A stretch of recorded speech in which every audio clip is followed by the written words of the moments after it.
I'm Marge Massarello. I'm president of the league, and our two guests this evening.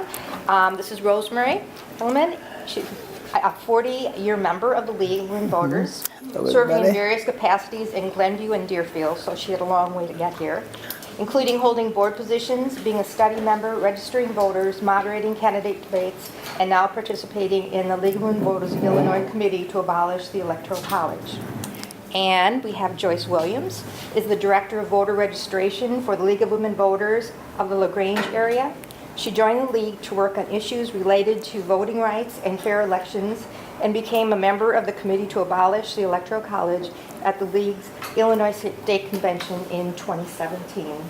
So, and welcome, both and of you. And I've been a member for a year. Yes. We're glad to have you. Yes, one of our new members. Right. Sarah, come sit closer because we're going to have these things to show. Yeah, we're going to show. Yeah, Okay. the pictures. I'm going to walk around with some pictures. All right, so we're going to do the backup plan, and it is a scripted PowerPoint, and some of the slides you can live without, but some of the slides really are very visual.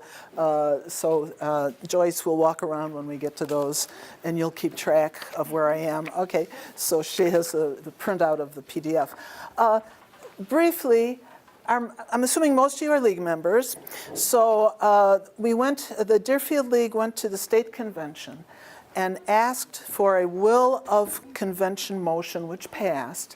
And the will was that at the National League Convention now this year, the Illinois League would support making the existing league position to abolish the Electoral College a program focus. So what this means, and it passed. So what this means is the National League of Women Voters, as you know, has a whole book of positions, which were arrived at with study and consensus and, a lot of blood, sweat, and tears. So our positions were arrived at with a lot of work and sweat. But the National League, naturally, they can't spend all their staff on every position all the time. So they pick certain positions to concentrate on for every 2 years, and it's decided at convention what will be the foci. So there's a program planning process in January, February of the year before, before the convention. So this past January, February, there was a program planning, materials went out. And National League, instead of sending a survey with all our positions and saying, well, which ones do you want us to work on, which they've done in the past, and those meetings went on for hours, well, what about immigration? What about environment? This year they wrote to the leagues and they specifically asked, would you please consider not recommending any new studies or that we take on new positions, because we would like to concentrate on making democracy work, and the 4 prongs of that are voter suppression, gerrymandered districts, money in politics, and ease of elections. So we thought, you know what, the Electoral College fits naturally under that umbrella, and we would like the National League to add its position on the Electoral College. And for those of you afterwards, I have copies of all this information, so if you want an actual copy of the wording, it's there, to make it a program focus. So we formed a committee of members from that convention, because I had a little caucus there. So our committee, which has been endorsed by your board as well, sent out 2 emails to all the leagues in the country, 666 we sent out, and we had about a 50% rate open. And we asked them on their response forms to also ask National to please make the abolition of the Electoral College one of their program foci. And then many of them said, well, we need information and so forth. So the bright young people in our committee, not me, put together this PowerPoint presentation. And with the help of the Wilmette League of Women Voters, which has a website, anybody, league member not, can go to the League of Women Voters Wilmette website, and they have our PowerPoint presentation, they have the script, they have the PDF version, they have the league position and other information that anybody can download and use. So it's been interesting. We've had conversations with people from Florida and Montana and California. Some were some were enthusiastic, and some said, "Nah, I don't care if we ever pay attention to this. We're happy the way it is." So, which you can't say as a league member. You have to just be quiet if you don't agree with the position, if you're speaking for League. So, but anyway, so what we're doing now that the period for the responses is closed, National will decide whether they come to convention and this request is either recommended or not recommended. If they come to convention in June and July and say, yeah, good idea, we got a lot of feedback, everybody wants to put some muscle behind this position, we think we will. Then good, we're great. If they don't, we're ready for a floor fight on the floor of the convention. We've been rounding up people to help us out.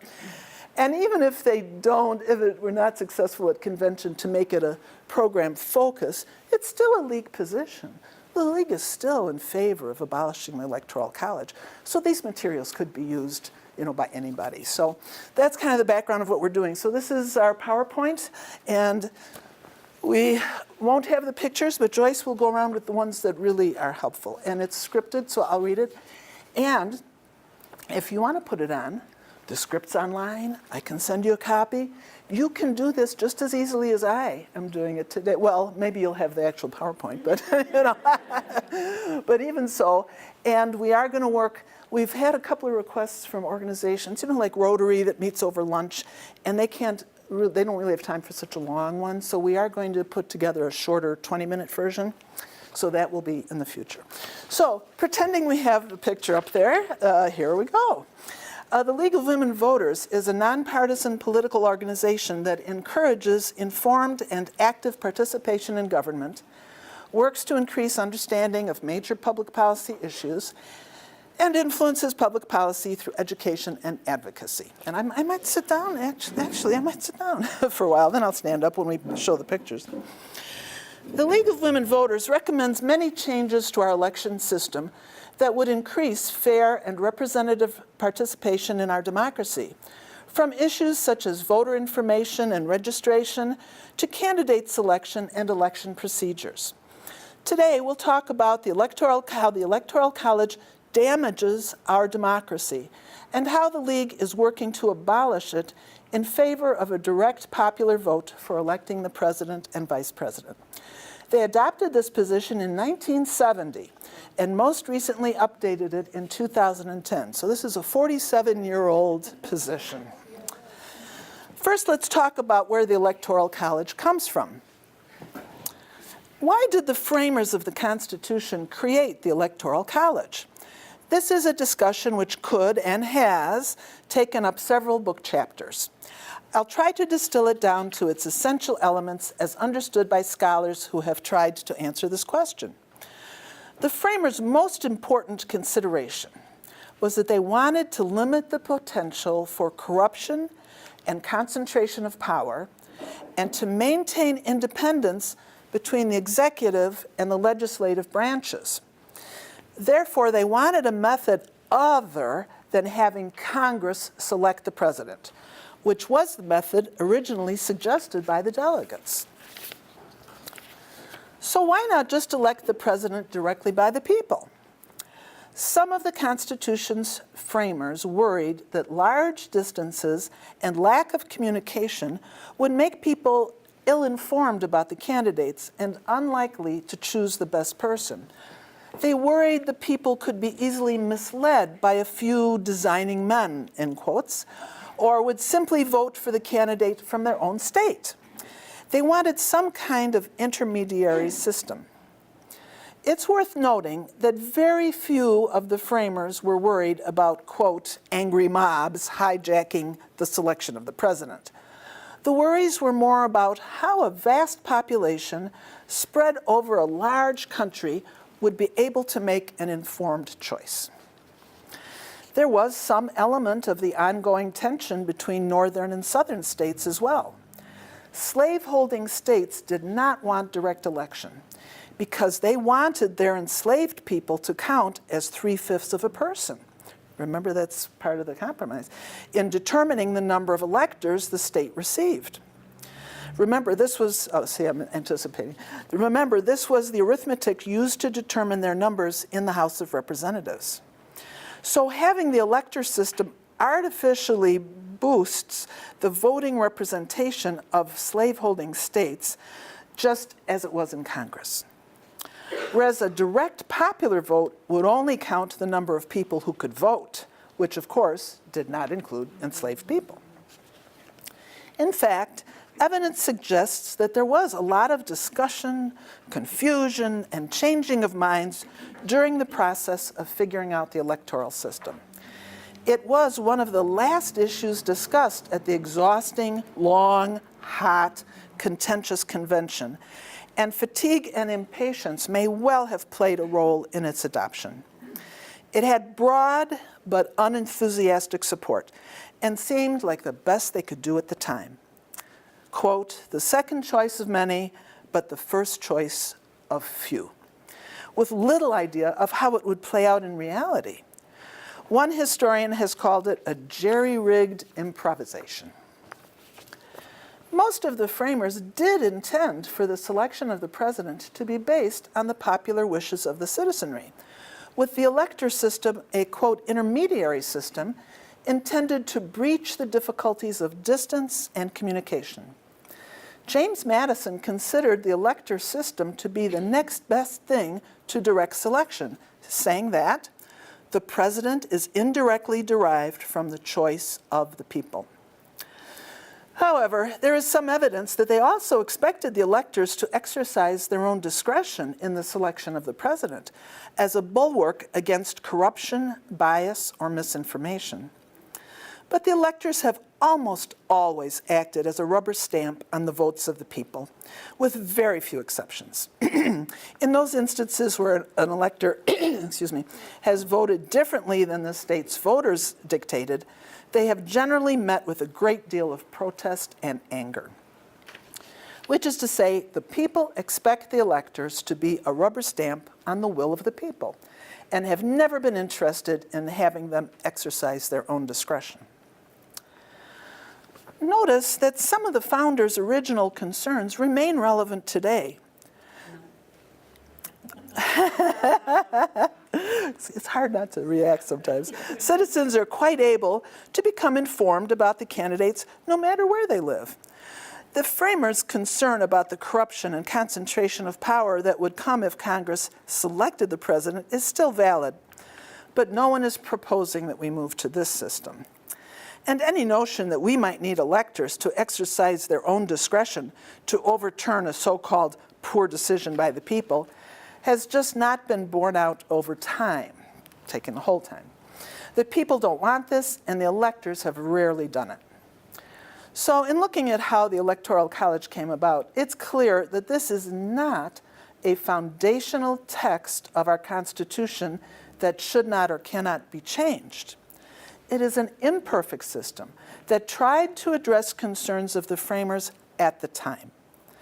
Just as we have changed our system of electing the vice president and senators, we can also change our system of electing the president if we think it's necessary to improve our democracy. And there is ample evidence that this system is directly damaging to our democracy and does, in fact, need to be changed. Remember, the vice president used to be like the runner-up, so they weren't in the same party, and the senators used to be chosen by the state legislatures. So we have actually changed those elections with amendments. So, why does the League of Women Voters take the position to abolish the Electoral College? It's really very simple. It comes down to the concept of one person, one vote. The unintended result of the Electoral College is to put the choice of president and vice president in the hands of voters in only a few so-called battleground states or swing states. Here, you come this way. I don't have to tell you the names of these states. Joyce is holding up a picture of, let's see, what do we have there? You have Ohio, Florida, what else is there? Nevada, okay. Iowa, okay, and yeah. They are 4 of our well-known swing states, and they are among the 19 states that received all campaign visits from the 2 presidential candidates in 2008. The other 31 states received not a single presidential campaign visit.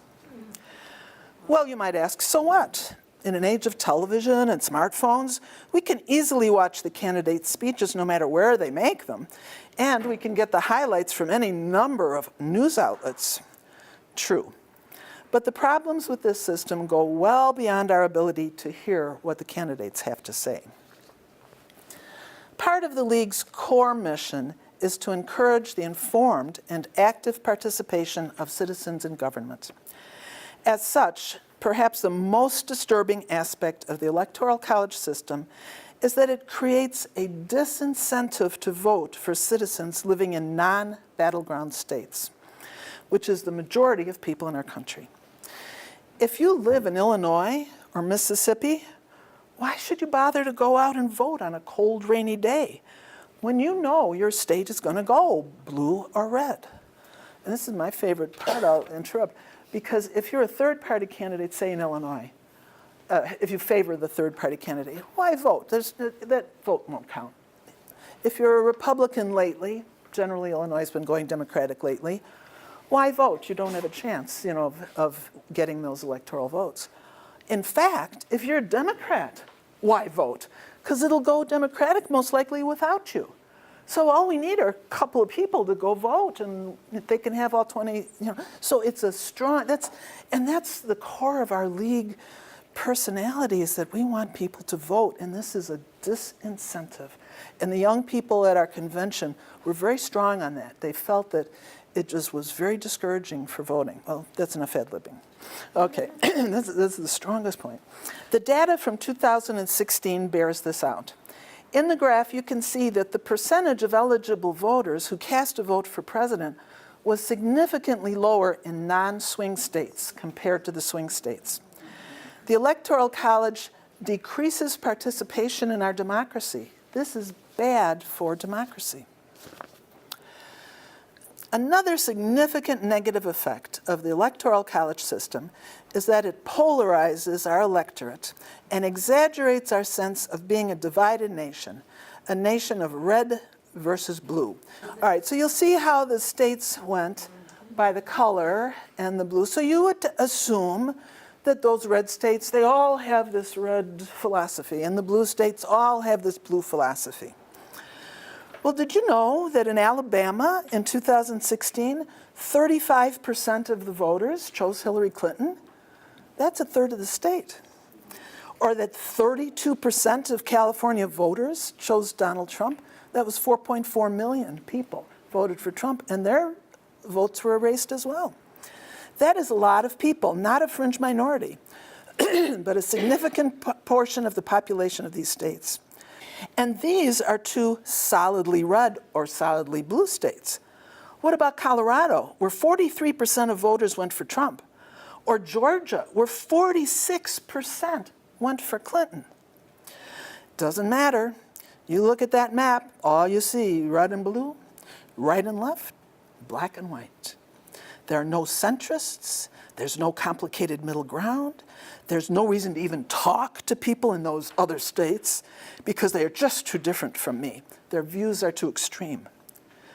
The map with which we have all become so familiar is extremely damaging to our national unity and our ability to see the great variety of public opinions that exist everywhere and that deserve to be heard.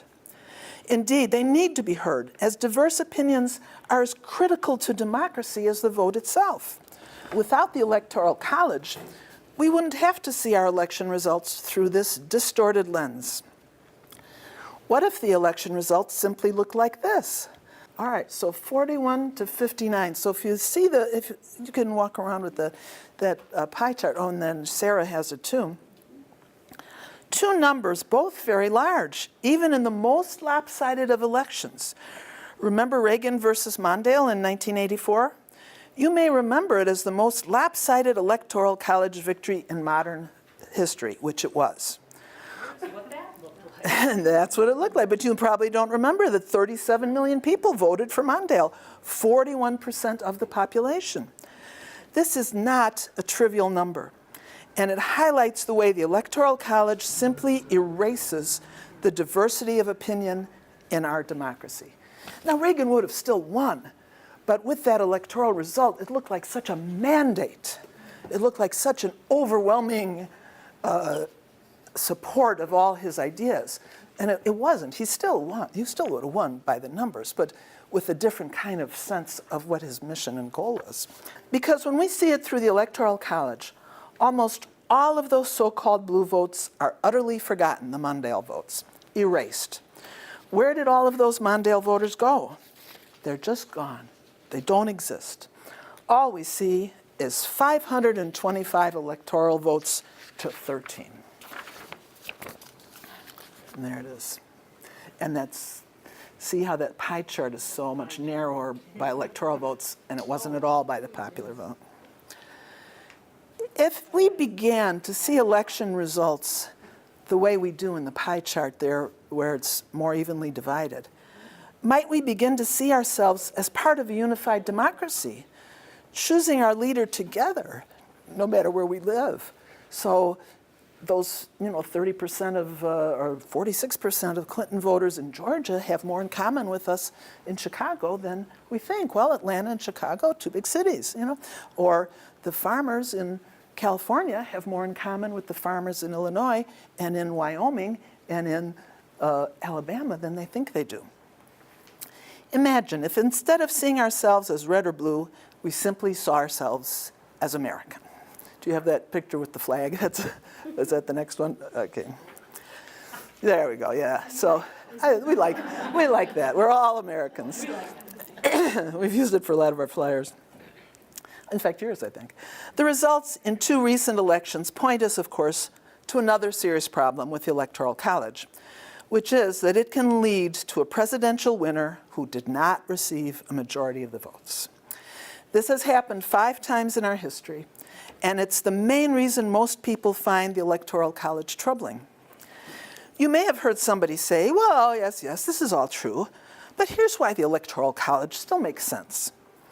We'd like to walk through the most common myths and misperceptions about what the Electoral College does and does not accomplish, what it was meant to do, and how it's impacting our democracy. All right, I'm going to sit down for a minute. All right, myth number 1. So here's some of the things that people have said to us and that we're responding to. Without the Electoral College, our presidents would all be chosen by a couple of big states like California, New York, and Texas. The fact is that direct election by popular vote would ensure that every person is equally represented, regardless of where they live. Here's an example.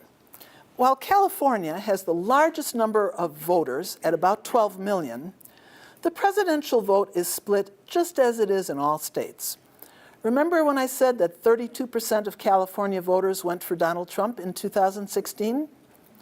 Once the state's votes were totaled, all 4.5 million of those Trump votes were erased.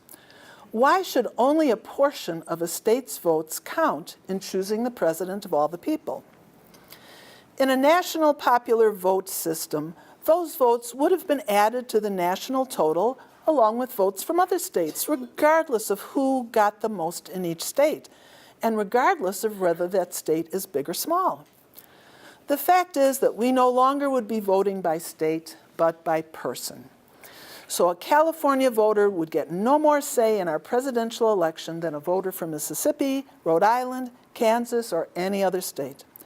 This is what the framers intended when they unanimously agreed with James Madison's statement that the president is to act for the people, not for the states.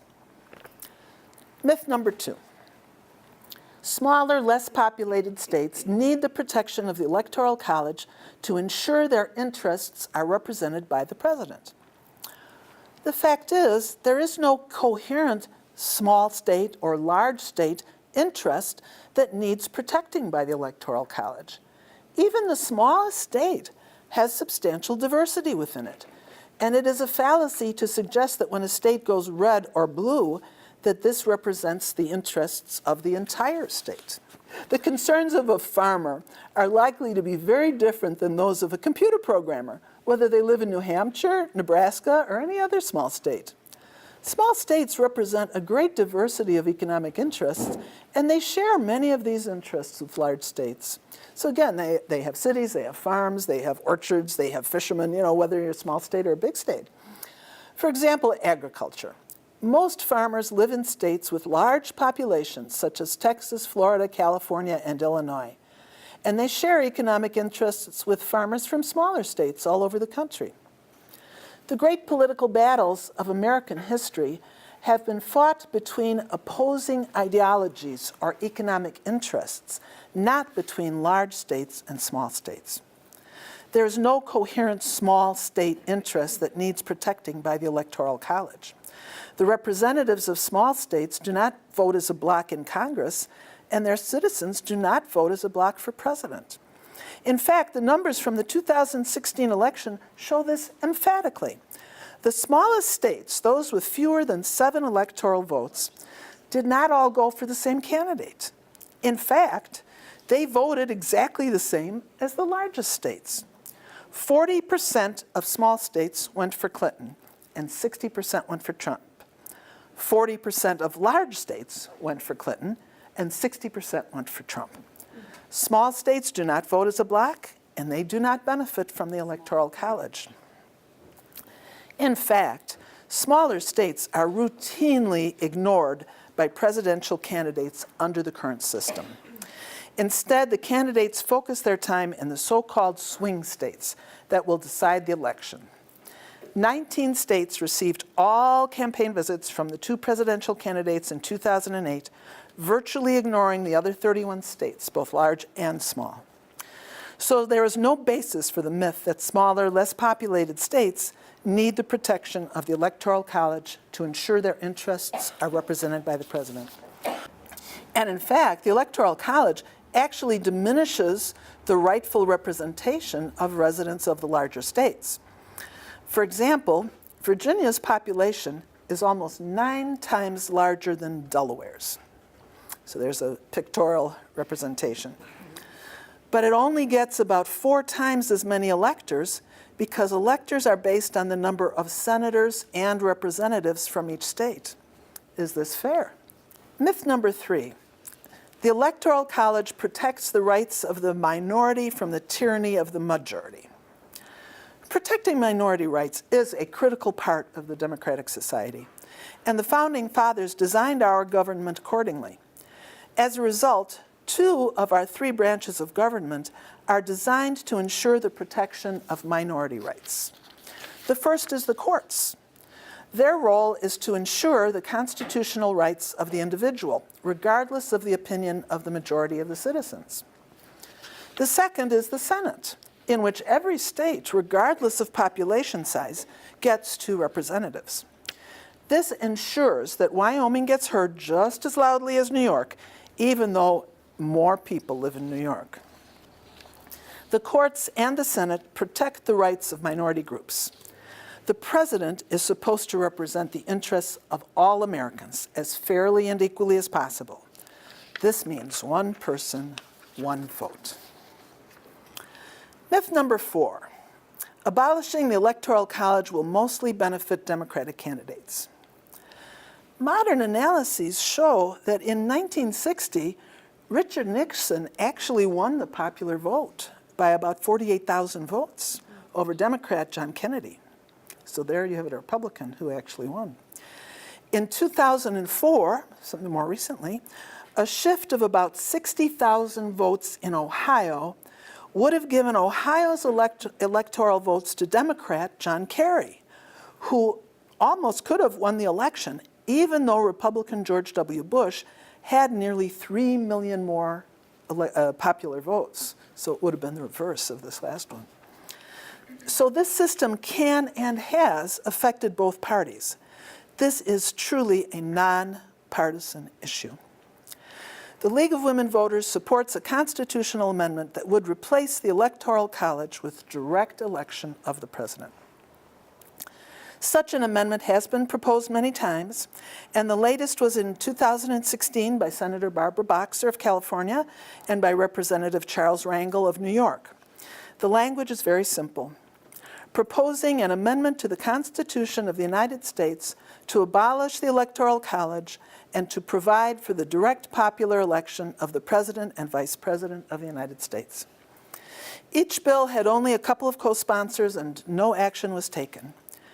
We need to build a strong, loud, persistent voice of the people, urging our representatives in Congress to introduce and co-sponsor this bill again this year, maybe after the fall elections this year, but you know.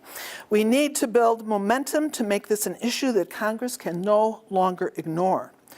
To show you that this can work, here is an impressive example. I love this one. The 27th Amendment. The 27th Amendment to the Constitution says that no law varying the compensation for the services of the senators and representatives shall take effect until an election of representatives shall have intervened. It basically says that Congress can't give itself a pay raise, that any raise would only apply to the next session of Congress. The funny thing is, this amendment was first introduced in 1791, and it was ratified in 1992. During the intervening 200 years, the issue had become a sore spot time and time again. Anytime Congress tried to give itself a raise, the people would revolt and throw them out of office. Reasonable cost of living adjustments were made, but the system always was ripe for abuse and never seemed quite right. Nobody really liked it, but nobody was bothering to do anything about it. Sound familiar? Then, in 1982, a college student from Texas began doing research for a paper about governmental processes. He ran across this proposed congressional pay amendment and decided to write his paper about amendments that have been passed by Congress but never ratified. He got a C on the paper, which made him really mad. So he decided he would just have to get that amendment ratified. He began writing letters to state legislators he thought would be most supportive. Maine signed on first in 1983, then Colorado in 1984. Every year, a few more states ratified it. Finally, in the early 1990s, congressional pay was again in the headlines after another pay raise, and he saw his chance. The public tide was turning around this utterly common sense issue, and arguments against it were becoming pretty difficult to defend. Sound familiar? By 1992, the states were racing to ratify it, wanting to go on record as the state that cast the final vote. It was a photo finish between Michigan and New Jersey, but Michigan won by a nose. As of today, 46 states have ratified the 27th Amendment. Abolishing the Electoral College would be a common sense amendment to update a system that most Americans agree is utterly out of date, confusing, and downright silly. It's time to start building the momentum that will once and for all abolish this dysfunctional system of electing our president. The first step is to contact our legislators and urge them to reintroduce and co-sponsor the amendment. Now, getting to a constitutional amendment will nevertheless take time. It's not going to happen this year. The League, therefore, also supports an interim measure that would effectively nullify the Electoral College and result in the election of the president by the popular vote, while we continue working on a long-time constitutional amendment. All right, so this portion, this PowerPoint is designed to be shown all over the United States. And so there's a little section here on a program called the National Popular Vote Interstate Compact. So these little paragraphs talk about it, and I'll explain it first. And Illinois has already signed on. So it's kind of a moot point in Illinois. And the idea of it is, I know it's in the script, but I'm going to tell you anyway. So if it takes 270 electoral votes to elect a president, if you can get states whose number of electoral votes equals 270, to sign this agreement that no matter which way their state goes, they will vote for the popular winner. So it's kind of, it depends. It depends how you look at it. It's a different way to make sure the popular vote winner wins. It is in our league position as an acceptable alternative. So as a league, we can't speak out against it. There are many pros and cons about it. So that's what this next section is.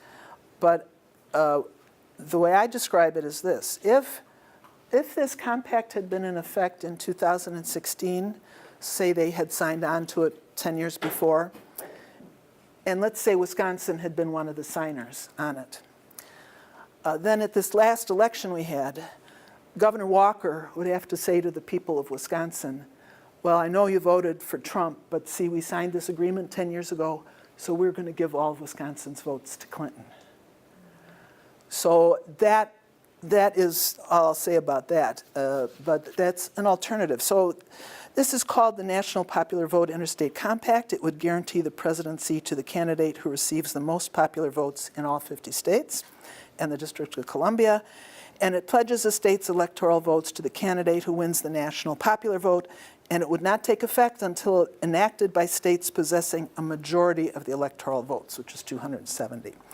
So I'll explain at the end because it's so complicated, and we already have it in Illinois, so I don't like to spend a lot of time on it, and I try to keep the ad libs down when I talk about that. So anyway, so it is still being pursued, and our other leagues in some of the states are still pursuing it. And again, I'll ad lib a little bit here. These Florida ladies are working on getting the compact passed in Florida, and they said to me, you know, if we go to our representatives and we say, oh, we want to abolish the Electoral College by amendment, they just turn their head and say, impossible, forget it, and they walk away.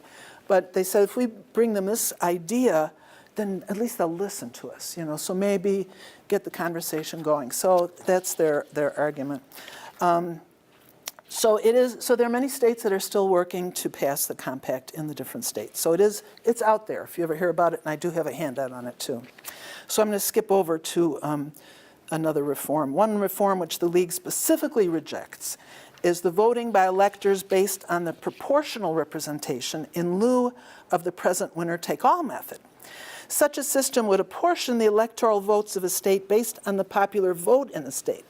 So, for example, if 40% of Minnesota voters chose candidate A, that candidate would get 4 of Minnesota's 10 electoral votes. And they do that in Maine and they do that in Nebraska.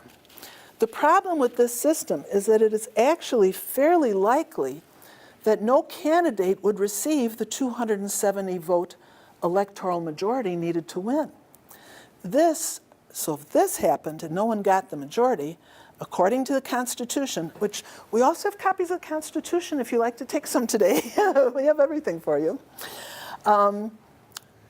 would send the election of the president to the House of Representatives, where each state, regardless of population, would receive 1 vote.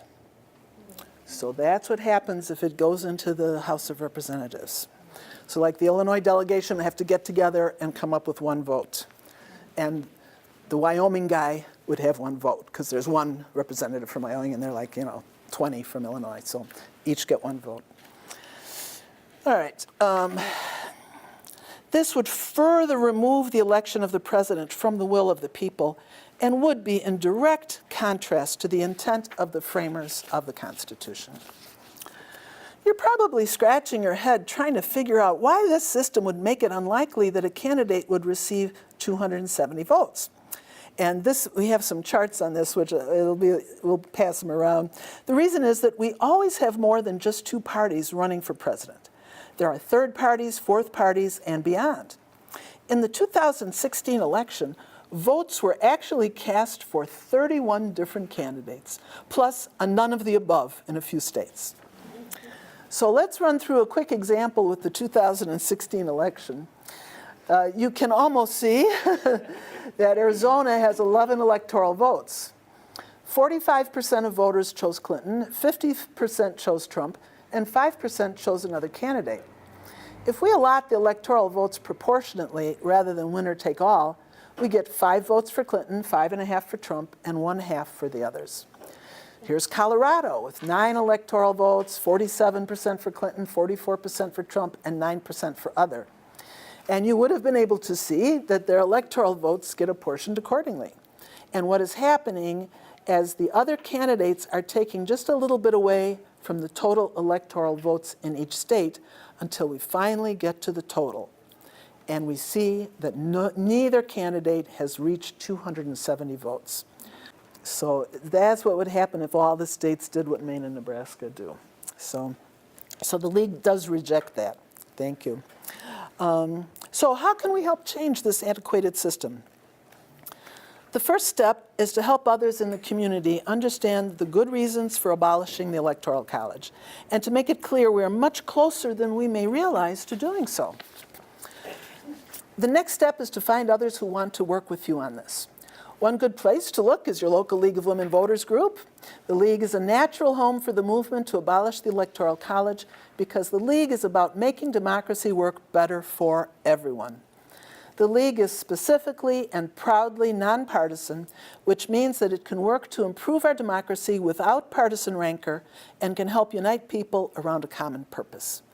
It has national reach and a trusted voice, and these can help leverage local grassroots action into a larger national strategy that can help us get across the finish line. If you know of other non-League groups who want to work on this issue, by all means, reach out to them.